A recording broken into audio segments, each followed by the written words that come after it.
Hello and welcome to the Hispanic Patriot podcast, a weekly podcast broadcast live from a secret, undisclosed location here in the heart of the great state of Colorado. My name is Nicholas Rosso, and without further ado, we welcome you all to the Hispanic Patriot podcast with Hugo Chavez Ray, our host. Give it up for the Hispanic Patriots, everybody. Hola, ¿cómo están? Vamos a hablar español esta noche. Bienvenidos. We're happy to see all of you once again for another great episode of the Hispanic Patriot podcast. Yes, welcome to another edition, a weekly edition. Nick bailed on me last week and left me hanging. No, I'm kidding. I'm so sorry about that. Yeah, I know. It's like, and I did it on purpose too. And I texted him going, "Take that," but but he forgave me. So here we are for another episode. He had it. We gave him an excused absence. I took a poll from the audience, and they said, "I'll cut him some slack." You see, that really does show that Hugo is absolutely the best boomer boss anyone could ask for. You know what I mean? He takes the bar and he nudges it just far enough for all of us to reach. So it's been quite a whirlwind week. Oh yeah, completely. So much going on. I think Minnesota seems to be becoming the center of the universe with regards to the radicals. I even saw one guy acting like Maduro telling DOJ to come get me. What an unwise thing to say. He was on camera. He says, "I'm right here. Come get me." And I posted on there. I made my little comment. I said, "Can't wait to see this perp walk in handcuffs." Well, that's the thing, is we have a lot of boldness out there and not in the right directions. I don't know if I'd call it boldness. I think the word I would use starts with an S. But anyway, for the millennials in the audience and the memes and all that, it's like bold and brash, more like belongs in the trash. So there you go. But we've got a lot of domestic news, and we've got international news with President Trump visiting Davos, Switzerland, for the World Economic Forum, and where all the people with the money go, meeting with all the honchos, and as usual, the president playing chess while the rest of them are playing checkers. I think they're playing marbles, actually. I think they're losing their marbles, but Chinese marbles, maybe. Yeah, really. Chinese checkers. Well, this is Greenland we're talking about, so I mean that's the strategic focus. Well, I mean, what happened is it's just amazing. I don't know if whoever didn't get to hear his opening speech at Davos, you need to go hear it, because he just lambasted them and told them the facts, told them how it's going to be, and he told one guy, if you don't like it, there's the door. So basically, the president being the president, I mean, he never fails to amaze and surprise. I mean, I'm so happy this guy got elected. Yeah, and so are we, because honestly, it's like the biggest thing that I think we want to appreciate right now about the Trump administration and Davos is just the lack of treating things with sacrality. The new world order is not sacred. That's the whole thing, is that we've been raised to believe that all these institutions that get together at Davos, the big money comes together, that these can't be criticized, that this is the peak of, world establishment. And, Trump is not taking them seriously, where they don't deserve to be taken seriously. And that's putting America on the right foot with these people who think they've been so much better than America all these years. It was interesting to see that the president was conciliatory in one. Isn't that amazing?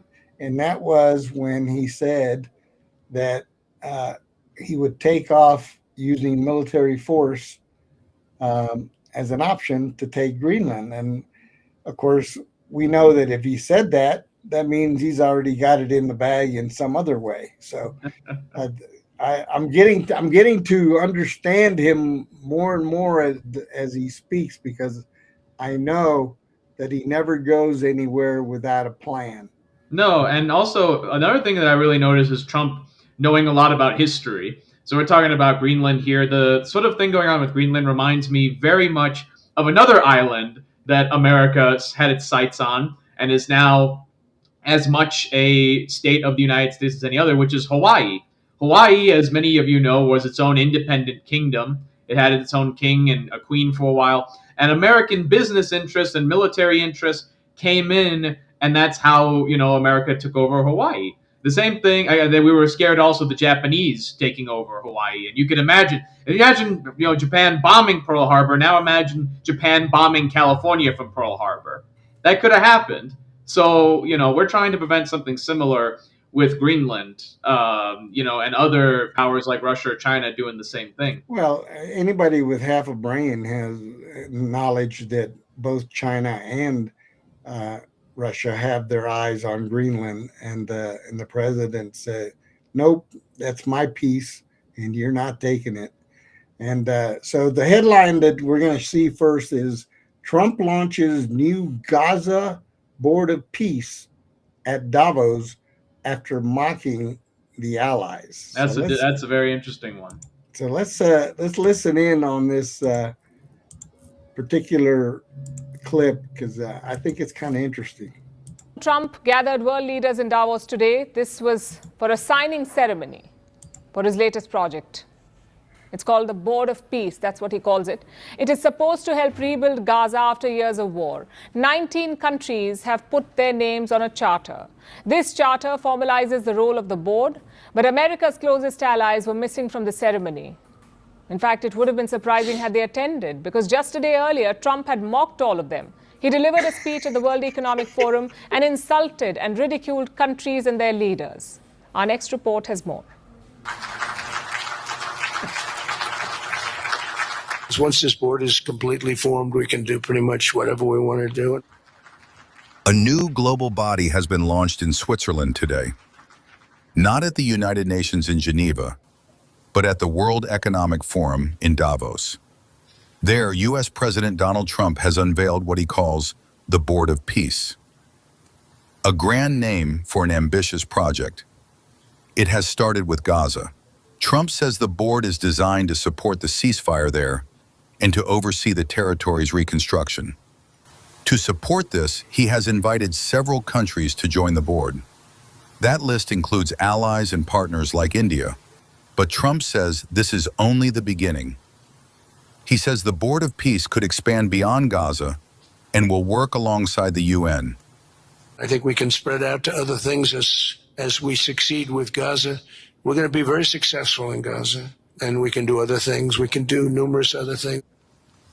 Trump launched the board with a public signing ceremony. He chaired it himself. Leaders and senior officials from 19 countries signed the founding charter with him. Some came as close political partners. Others joined as regional players with a direct stake in Gaza's future. President Trump, the charter is now in full force, and the Board of Peace is now an official international organization.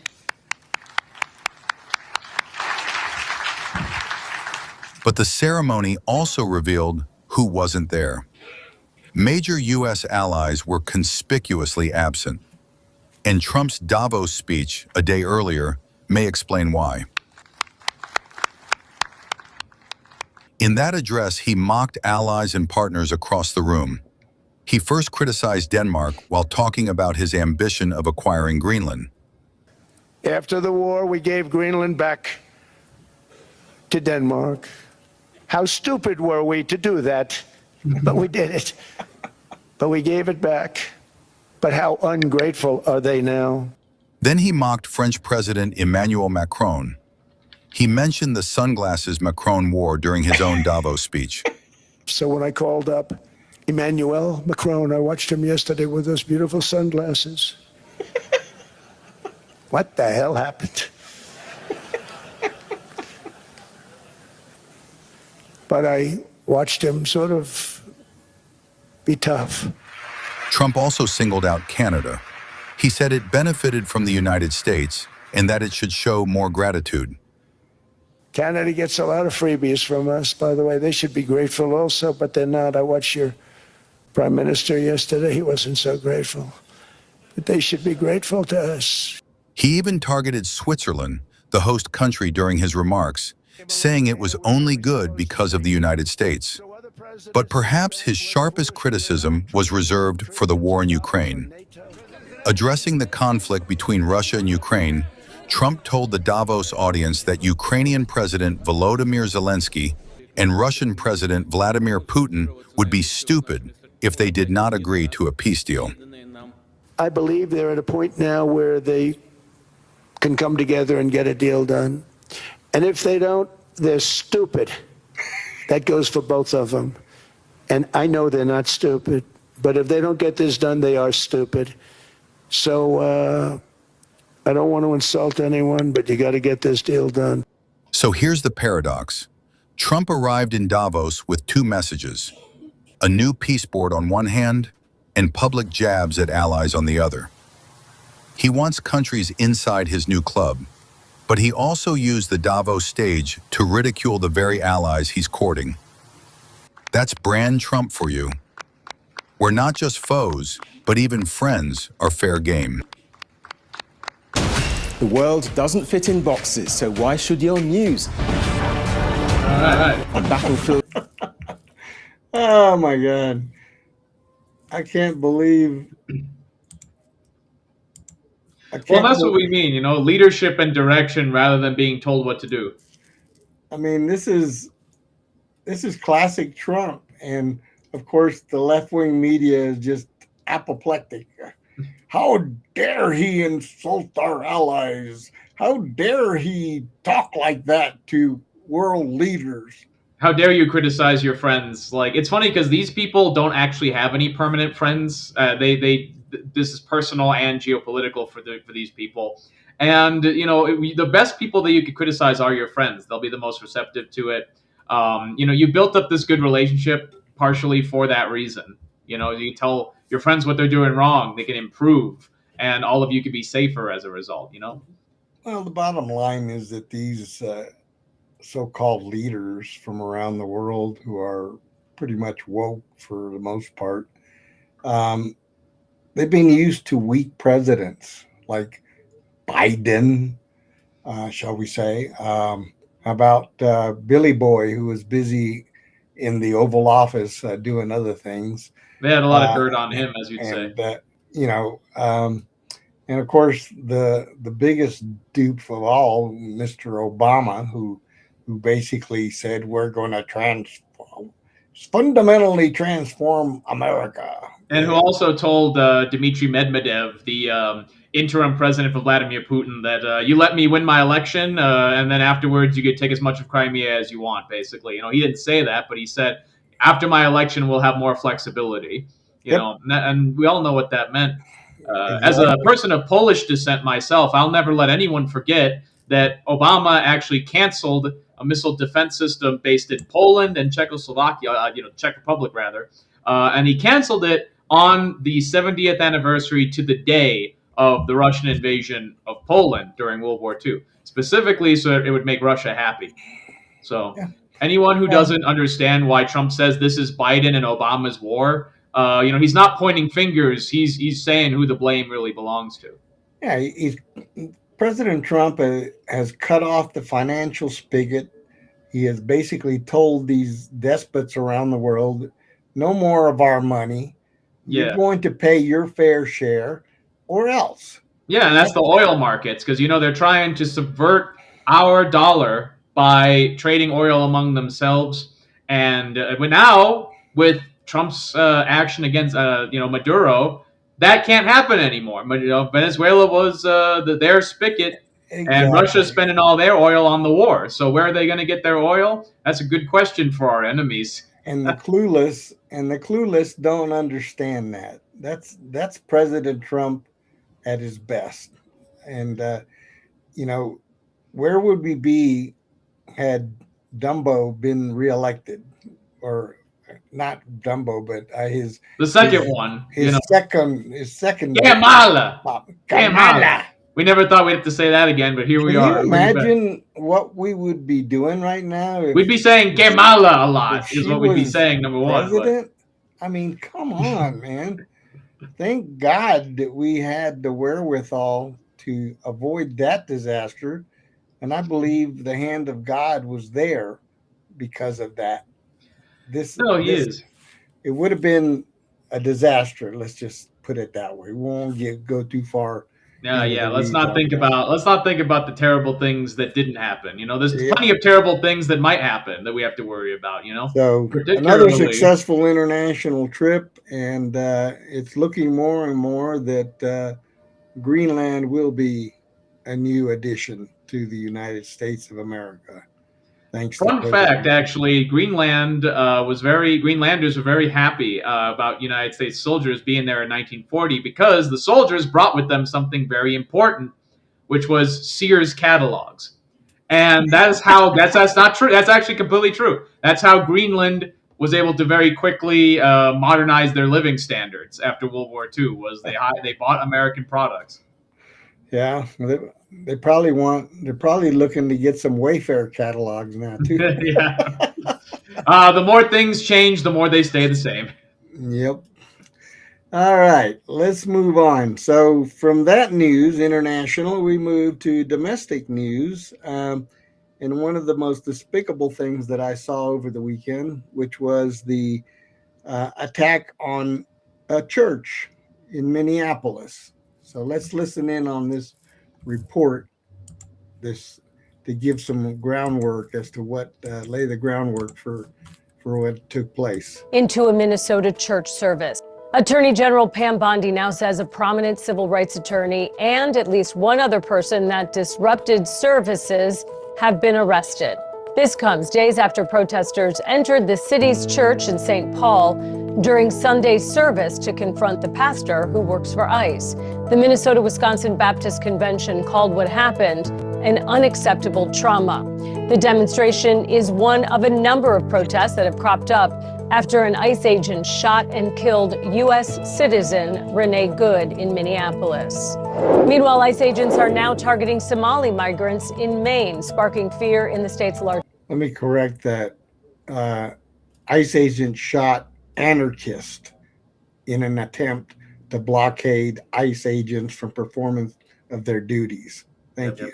Cities. It's part of President Trump's latest immigration crackdown, and the recent surge of agents has residents afraid to leave their homes, even for basic needs. Local leaders call ICE's approach of knocking down doors and breaking windows traumatic and unnecessary. People are afraid, they are scared, people's anxiety have gone up, they don't know what to expect. My biggest fear is that innocent people will suffer, and yeah, if you get in the way of ICE, they will suffer. Not too much innocence. I think it's part of a broader problem of our democracy eroding in our country. The reaction from the We're not a democracy, sweetheart. Community has been swift. Many businesses have posted signs saying ICE agents are not welcome. And the Portland, Maine School District is developing an online learning plan for its students, many of whom are of African descent. How cute. This is what they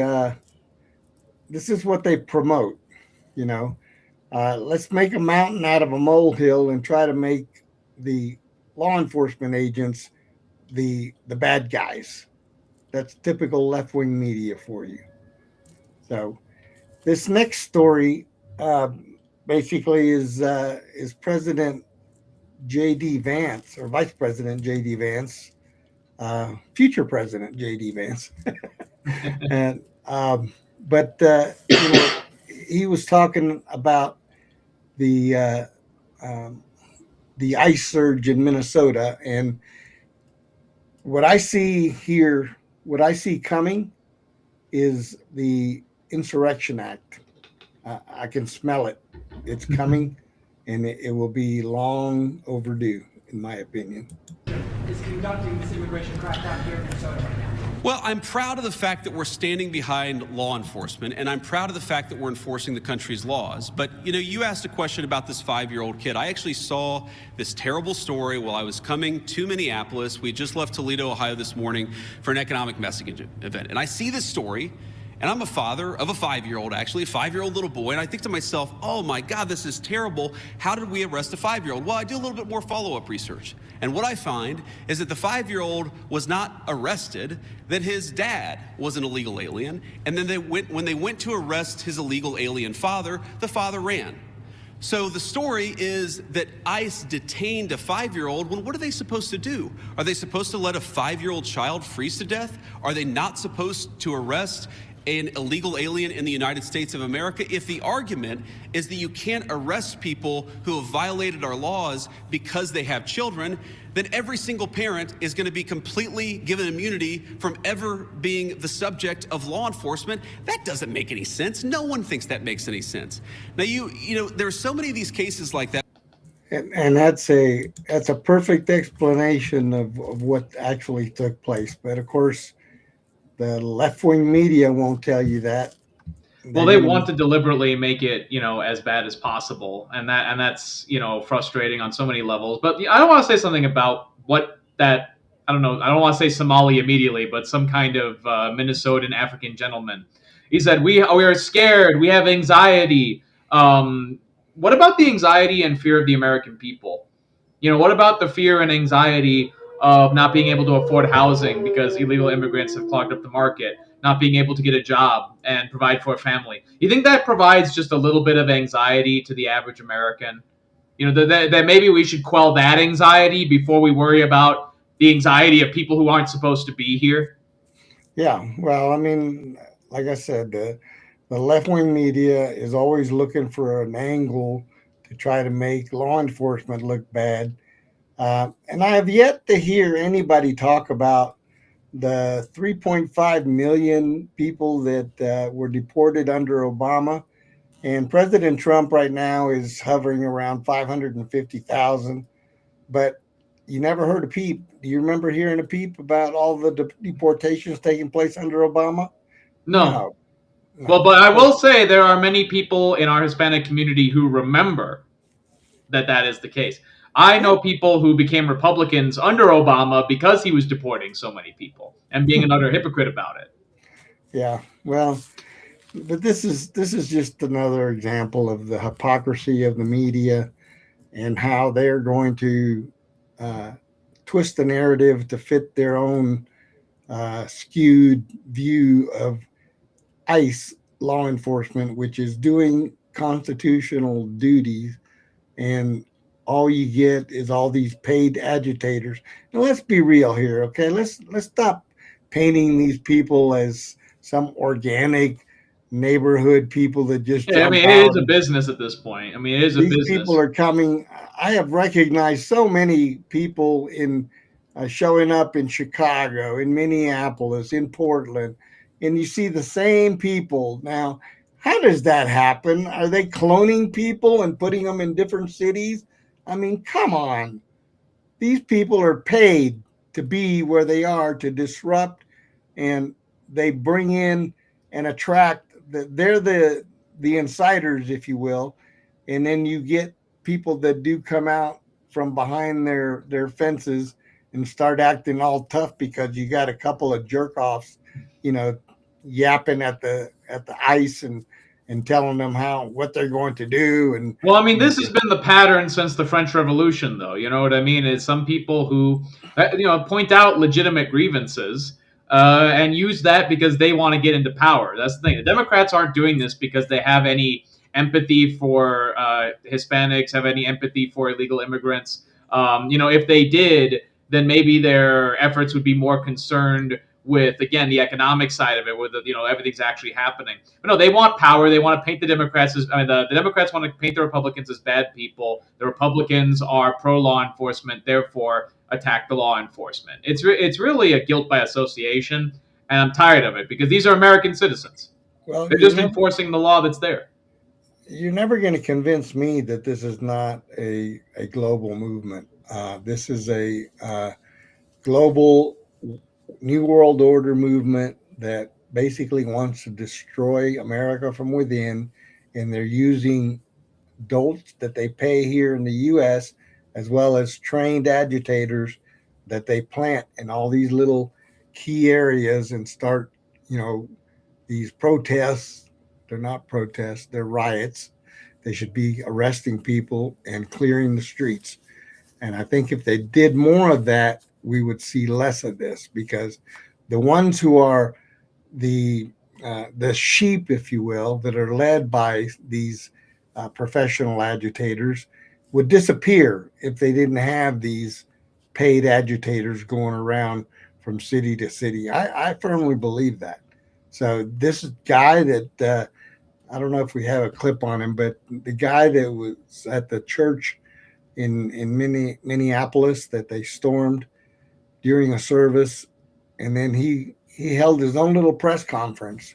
Imagine that, outside the church, telling the DOJ to come get me. I'm right here.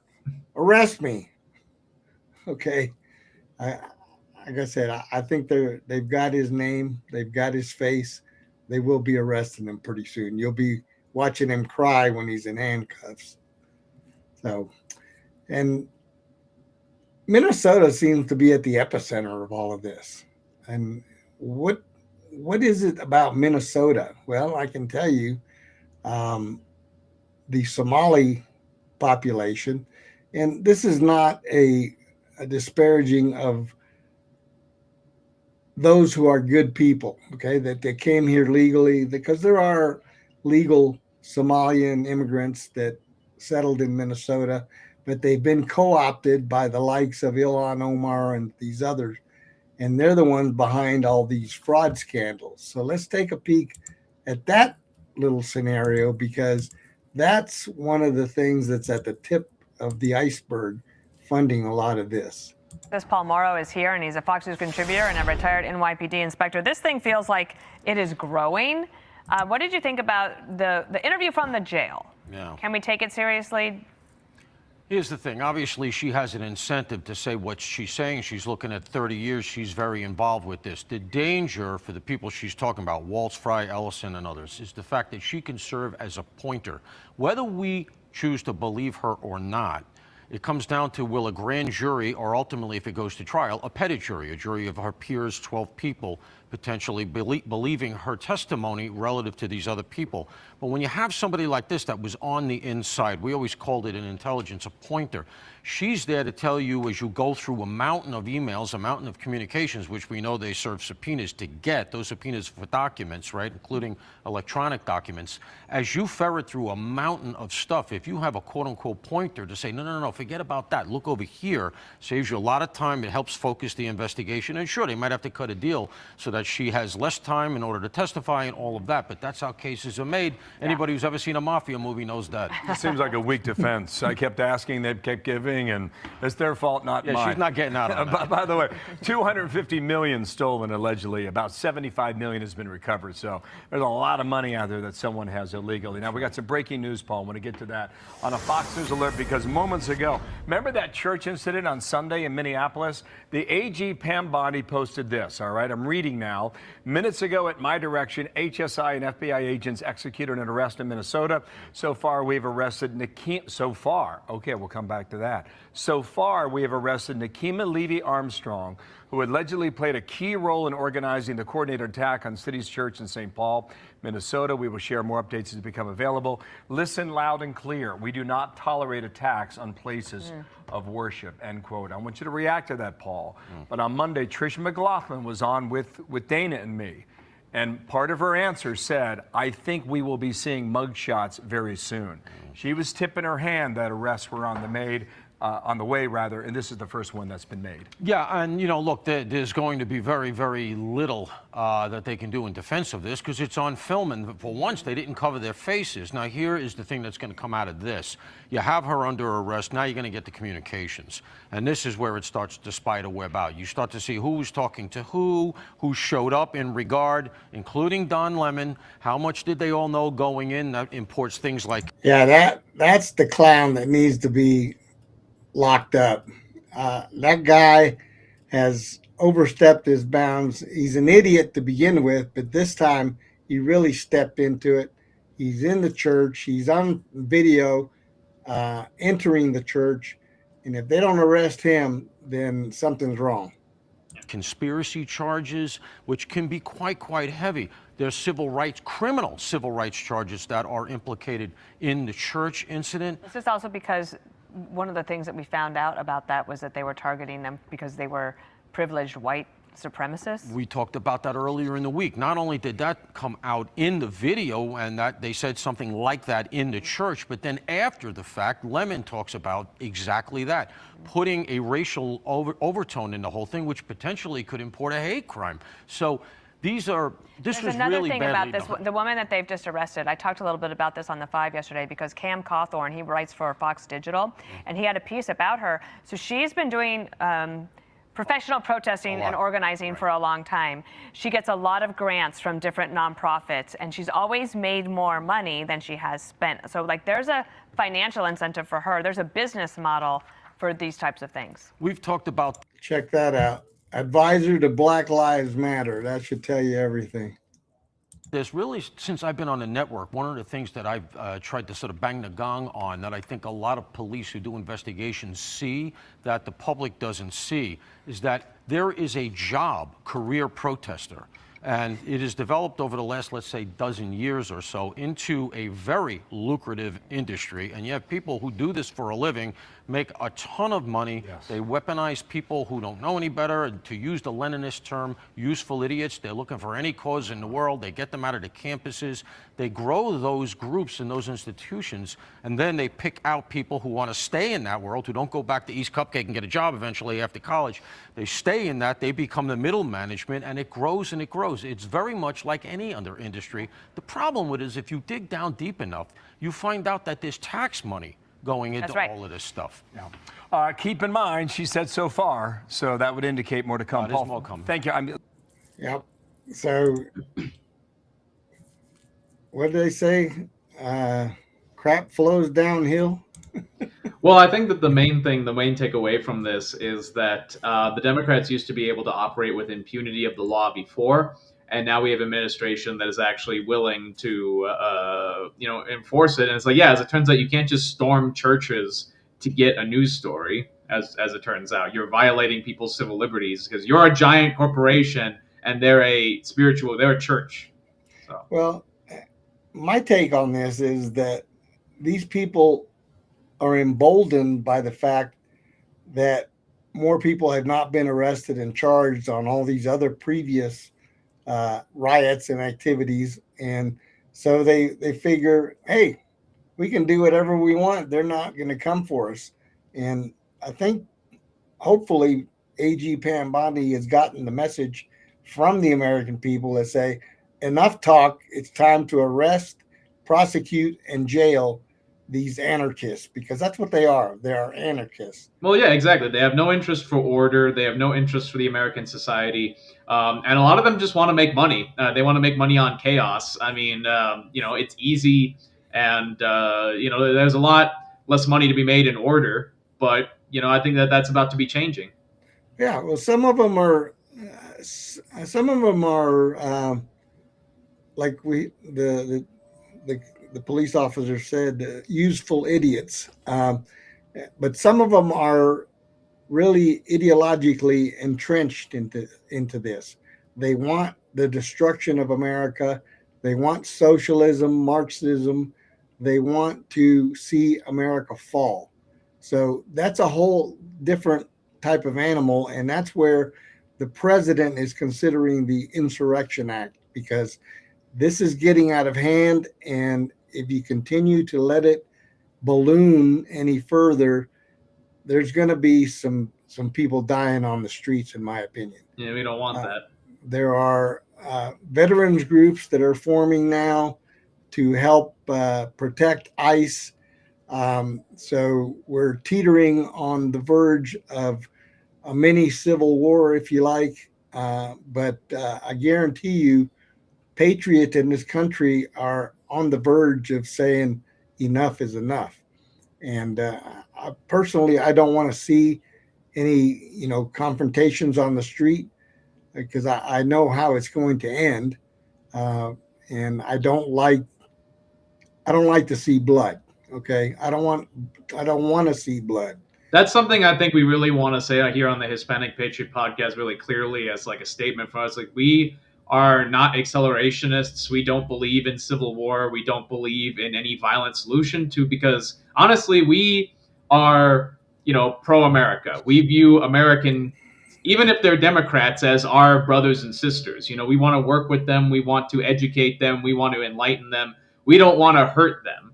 And I think that's really what's the difference between, I think, Hugo, you might agree, that's the difference between us Republicans and the radical left Democrats right now is that we are the ones trying to hold things together while they want to tear things apart. So we can work with those Democrats who don't want to tear everything apart. But gosh darn, they're the minority in their wing right now.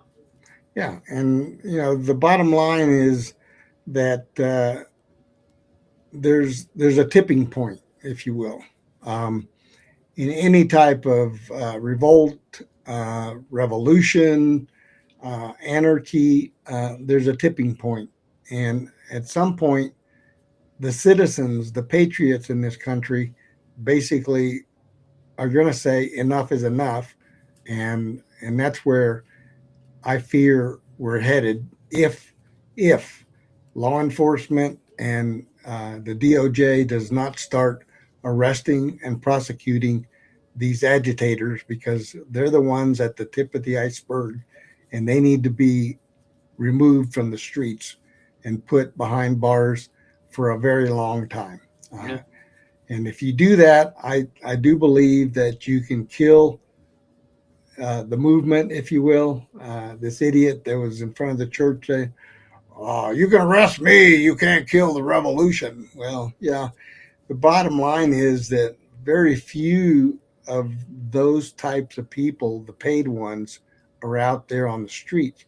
They're the ones agitating the normal people, and the normal people are just dumb enough, to believe. Just take a look at some of these people out on the street, and all you got to do is, they've got the IQ of a piss ant. So these people don't scare me, because the minute it gets real, they're going to be running like little scatterbirds everywhere. What's funny is that and I think this parallel exists for a reason. That's how the United States military takes down foreign adversaries. They go to who is paying our enemies. That's what we did in Venezuela. Is we saw who's sending out the checks. How do we make that stop? Okay, that's going to make most of the people who are involved disperse. The people who are the most dedicated, you take out them, and everyone below really doesn't have a chance and really doesn't really want to do this. So the movement is destroyed, and it doesn't take anything other than the enforcement of the law. Funny how that works. It's almost like American law was made with some intelligence behind it in as much of its original form as possible. We know a lot of dumb laws are made every day, but law enforcement, usually, we try to give the best to. Absolutely.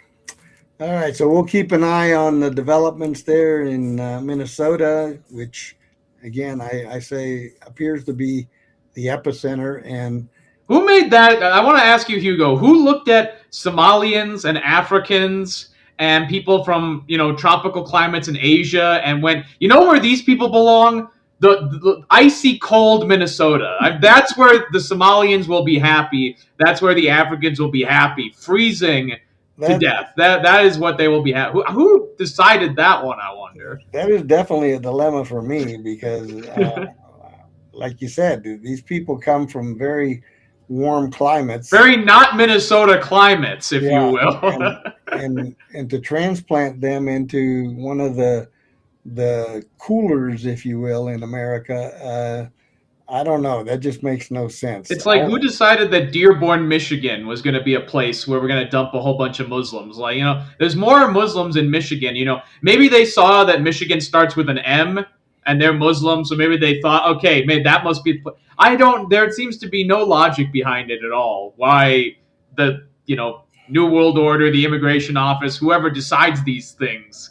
Yep. They don't have a reason for why they shove these people where they do, apparently. Maybe they thought they could hide behind the ice. Plenty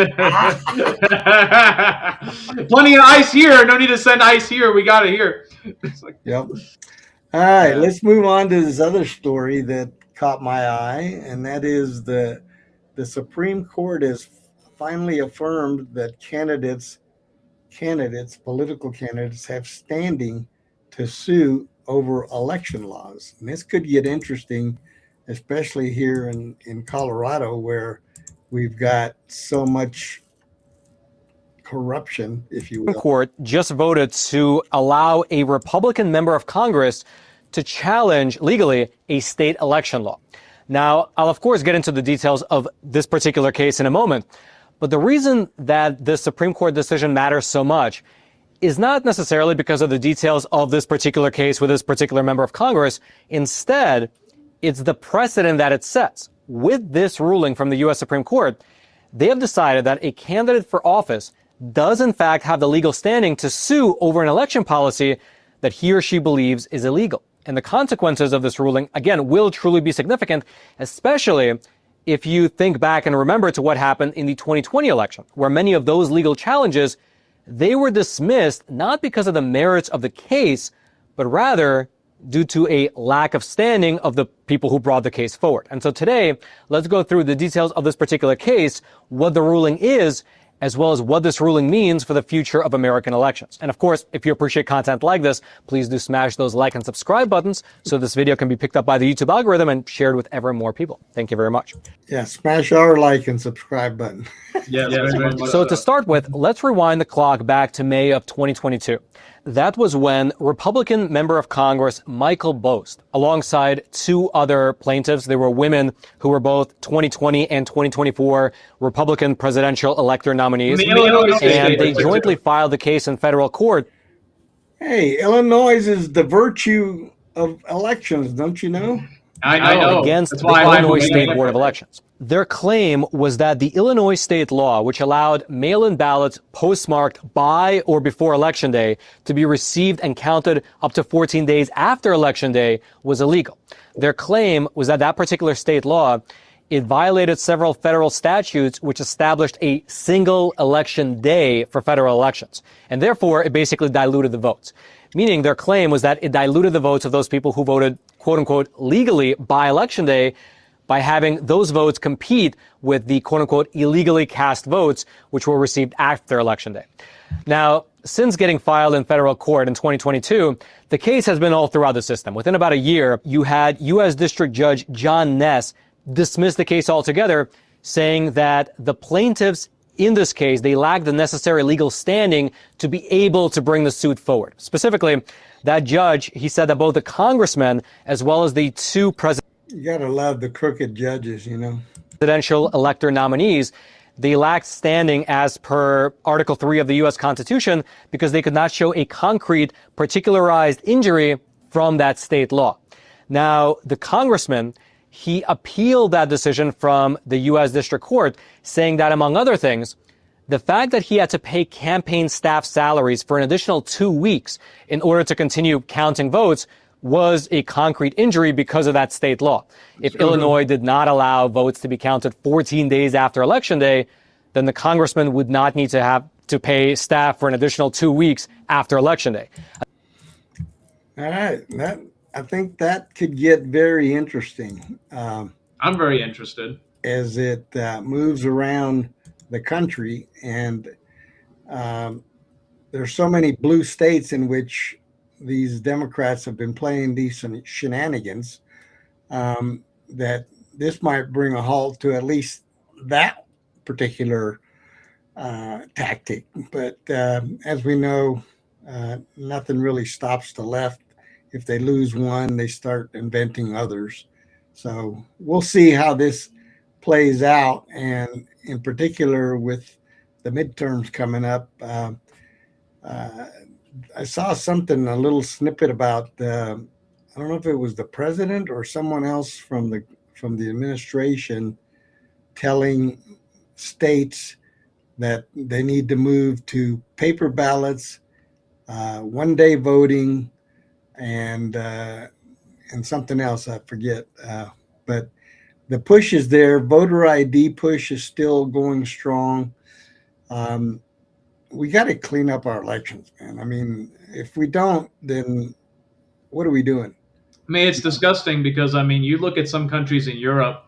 I I mean, you look at, I always use this as an example, Estonia, tiny little Estonia. Their government's completely digitized. You know, they don't have this mail-in stuff. They have everything online, and everything in person is counted right then and there. And other countries can do this, we can't. And it's not because we can't, it's because we have a Democrat apparatus that benefits from this old decrepit system that they can manipulate 5 ways to Sunday. It's very frustrating because they're actively, these so-called progressives are holding us back a whole century of election technology. It's absurd. It really is. Estonia, isn't that where Eddie Murphy's from? No. I think it's where Eddie Murphy would like to be, honestly, but that's... Coming to America! Hey, oh, where the white women at?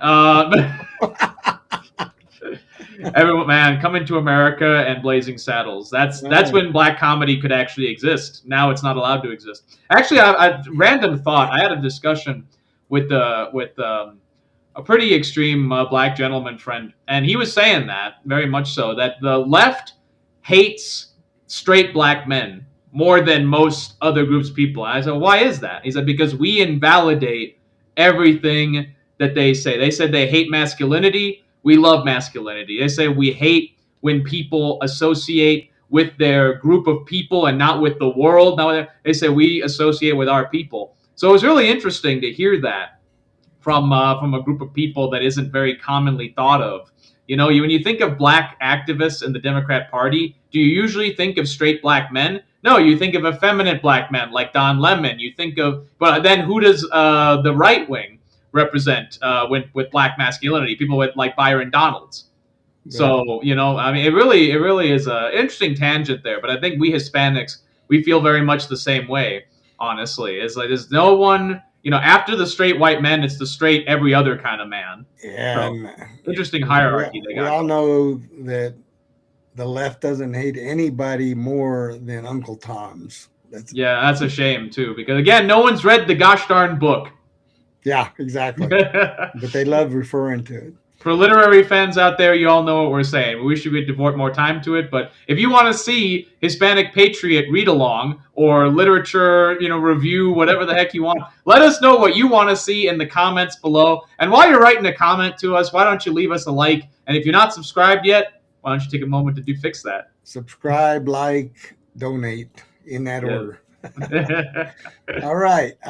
So let's jump over to another interesting story that I ran across, and that is the inimitable Jack Smith, or should I say corrupt Jack Smith.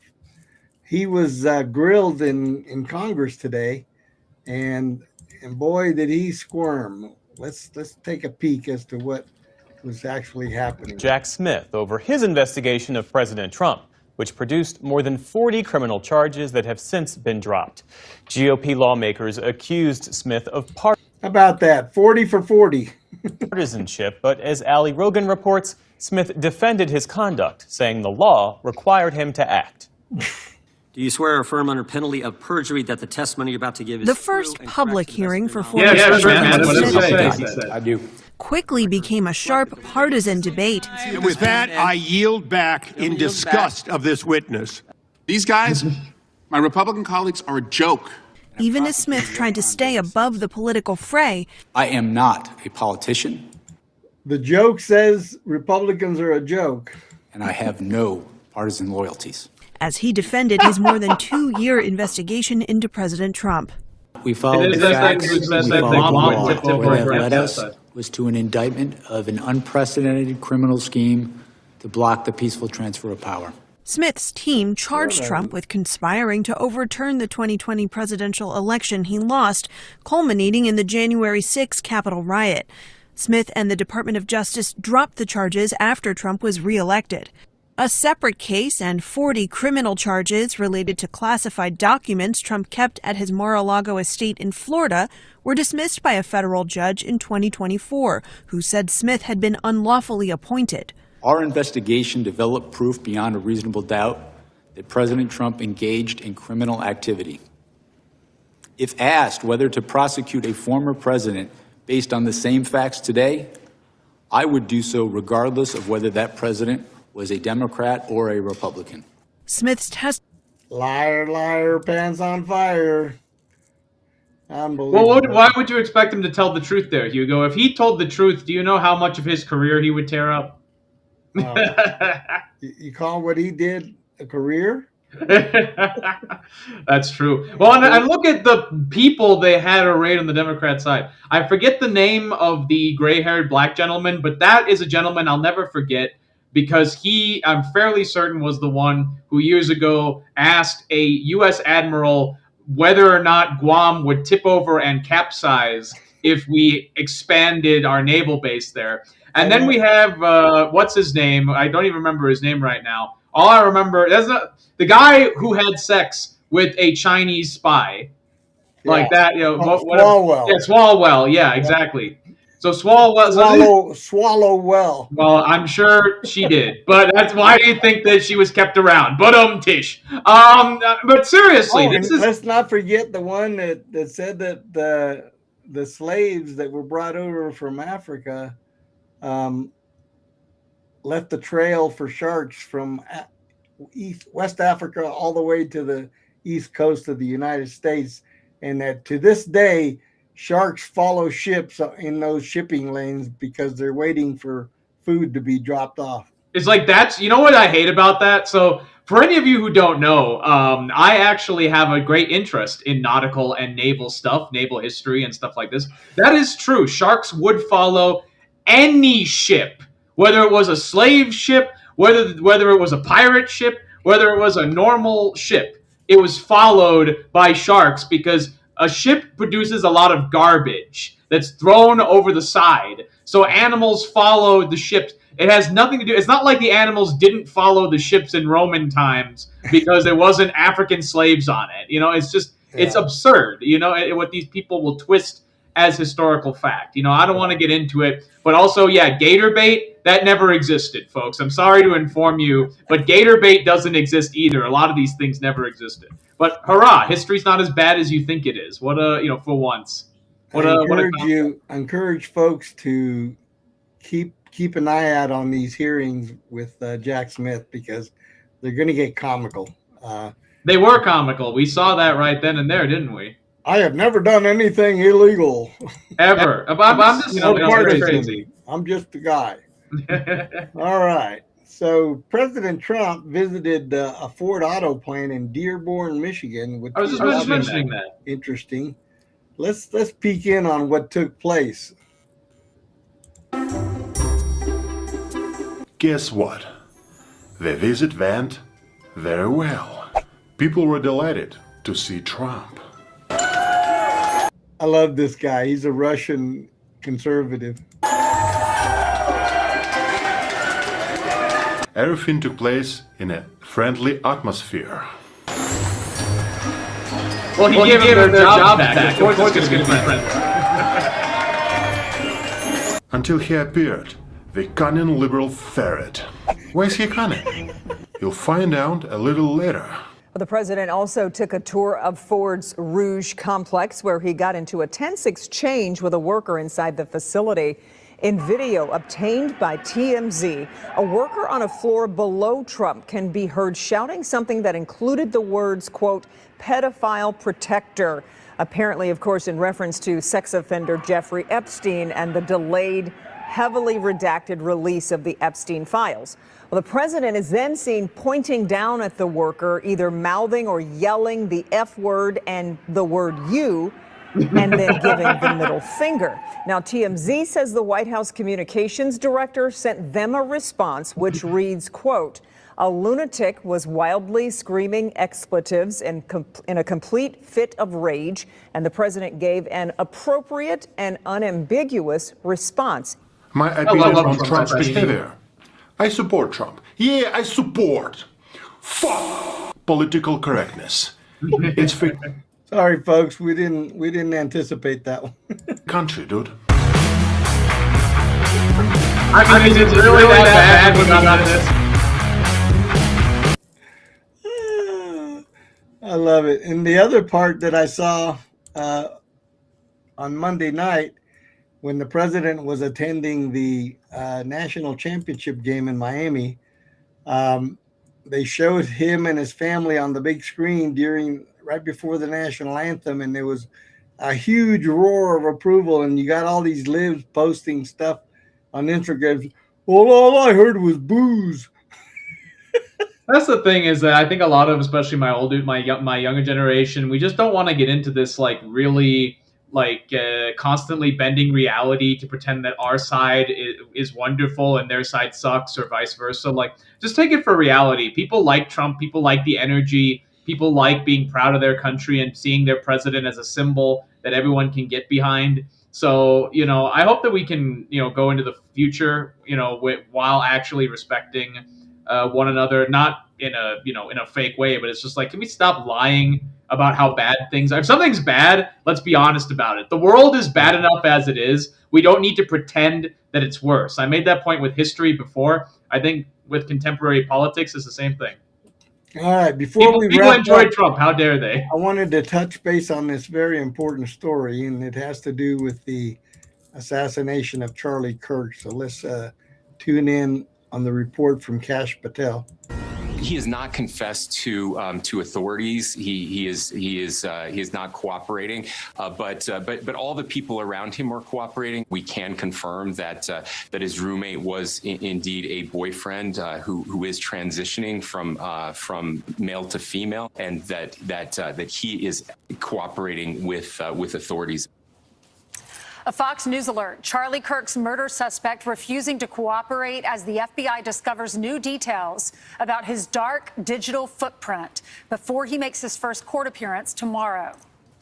All right, FBI Director Kash Patel joins us now. I can't imagine, Mr. Director, how busy you've been, especially Charlie Kirk isn't just a impactful person, he's your friend. So I understand that.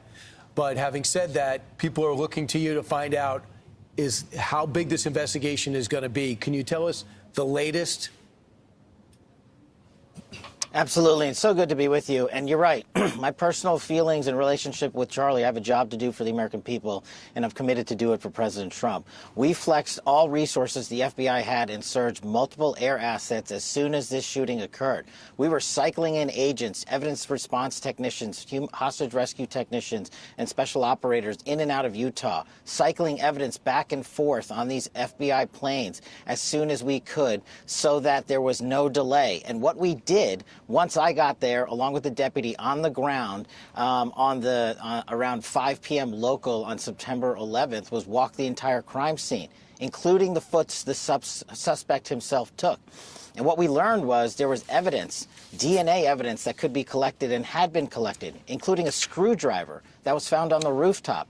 Also, we went over to the scene in the wooded area where the firearm was discarded. And the firearm had a towel wrapped around it. It's important. I'll get back to that later. I even walked into the wooded area in the ravine, so I knew from my investigative experience what I could bring to the table and what decisions I needed to make. And having the support of President Trump and the full support of the White House was what we needed for these resources to happen. And I can report today that the DNA hits from the towel that was wrapped around the firearm and the DNA on the screwdriver are positively processed for the suspect in custody.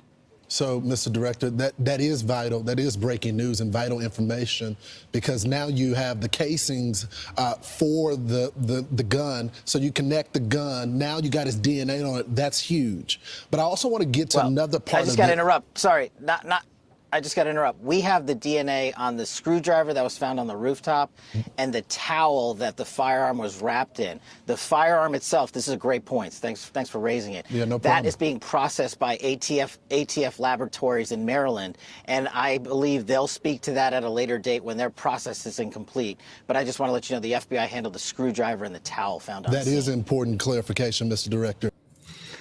All right, so that's a little update on what's taking place. I'm sure things will be developing. So we know that Tyler Robinson is the guy who did this one way or another. And I hope that brings a lot of rest to some ugly conspiracy theories that have been out there recently, one way or another. Well, not according to the kooks that are on YouTube. Well, there'll always be kooks on YouTube, but we are not kooks on YouTube. We are insiders with the insider track, and we've been involved with this for a long time, and we love giving our experience to all of you. We don't deal in conspiracy theories. We deal in facts. Only conspiracy facts. Yep. Well, and with that, it looks like we are out of time, Hugo. Yeah, we I'd are. love to keep us here forever. Up against the clock, and we love spending time with y'all, and we hope to see you again next week as we roll out another edition. Next week we do have a gubernatorial candidate. Yes. On the show, so tune in. And a potential special announcement as well. You will have to wait and see. Absolutely.